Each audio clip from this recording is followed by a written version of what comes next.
In this video, we'll be looking at second order ordinary differential equation.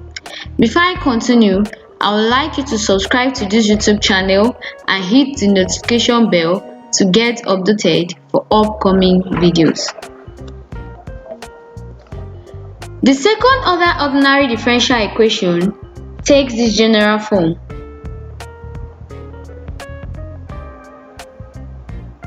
A naught y prime prime of x plus a1 y prime of x plus a2 y of x equal to f of x. After that, we'll make it an homogeneous equation. It becomes homogeneous when it equals to 0.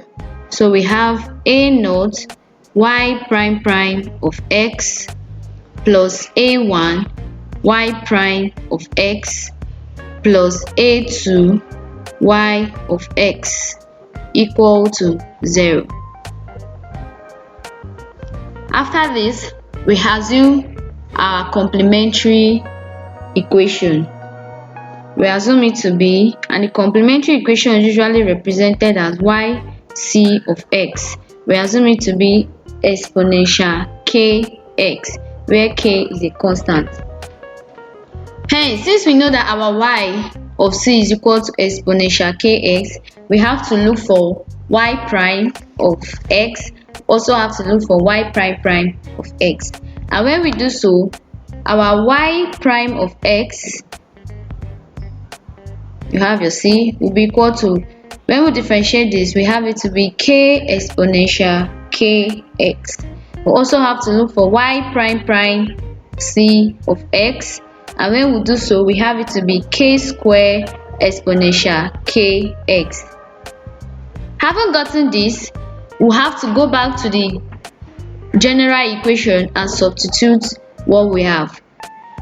That means our a naught, our y prime prime is now k square exponential kx. So we put it there, we input it, we have it to be this kx plus, we have a1, our y prime of x is k exponential kx, and then the last one, a2 y of x is exponential kx equal to 0.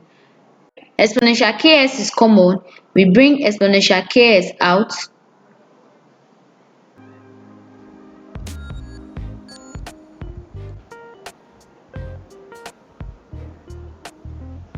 So we enclose this in a bracket, exponential kx equal to 0. Now, dividing both sides by exponential ks, we'll be left with a naught k square plus a1k plus a2 equal to 0. You can all agree with me that this is a quadratic equation from our knowledge of quadratic equation. Because we are not given the constant, we are going to use the general formula of solving quadratic equation to get our constant. Hence, our k will be equal to minus a1 plus or minus square root of a1 square minus 4a naught a2 all over 2a naught. Also, from our knowledge of quadratic equation, our d is equal to what we have in the square root, which is a1 square minus 4a naught a2. That means our k now can be said to be a1 plus or minus, minus a1 plus or minus square root of d, since we substituted our d to be that, all over 2a naught. Right, this is our value of k. Now we want to look for three cases where our d is equal to 0, when our d is less than 0 and when our d is greater than 0.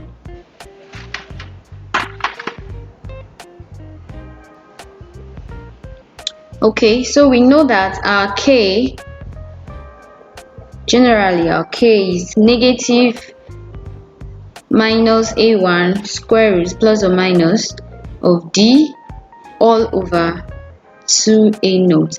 Now when d equal to 0, we have our k to be minus a1 all over 2a0.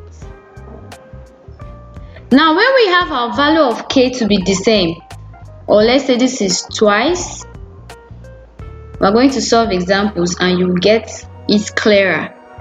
Well, this is just the general method of solving second order differential equation. That means when the roots are repeated, remember our k there is the root. So when our roots are repeated, we use this complementary function. We have our complementary function, we have it to be yc of x equals a exponential kx plus bx exponential k1x. So this is the complementary function for case 1 when we have 2 repeated roots. Now let's move to case 2.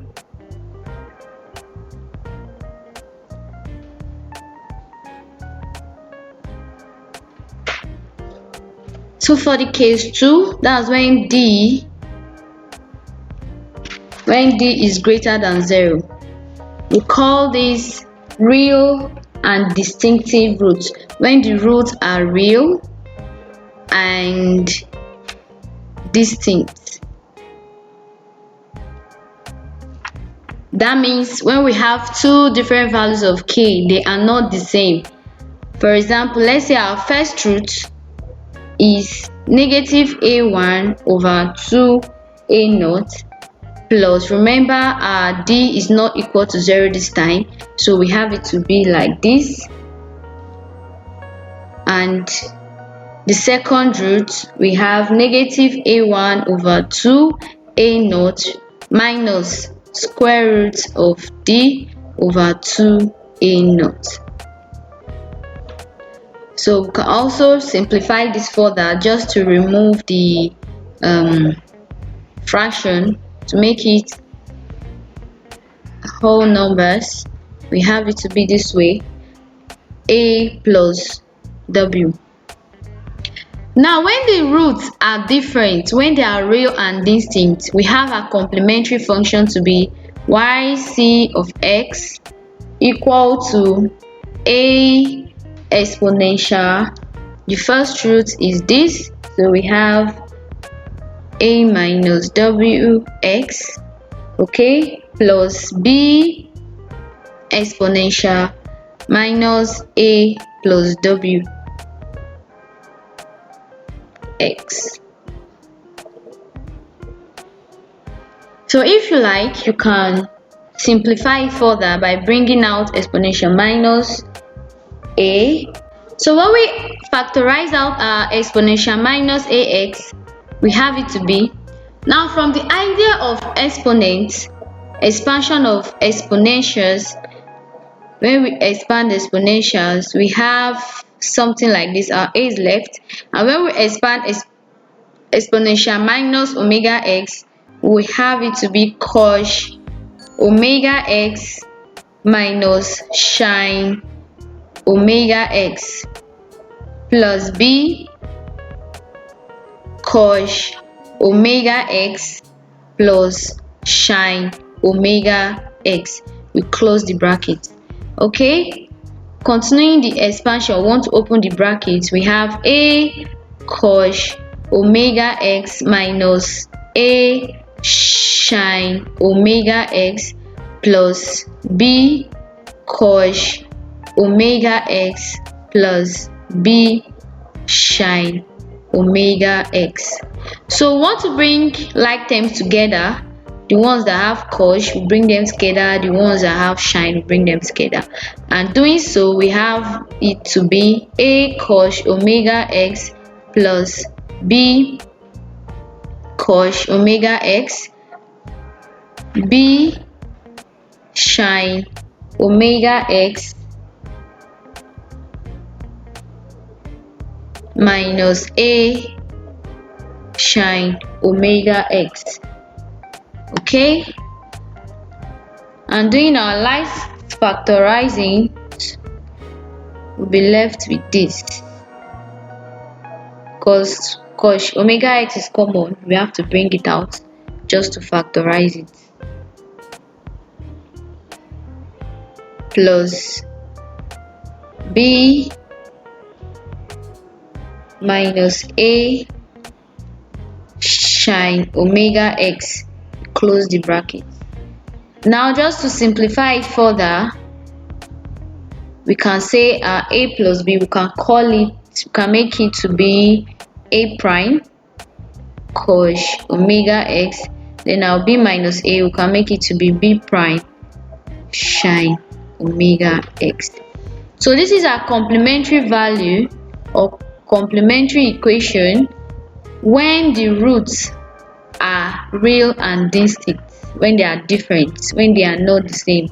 That's for case 2.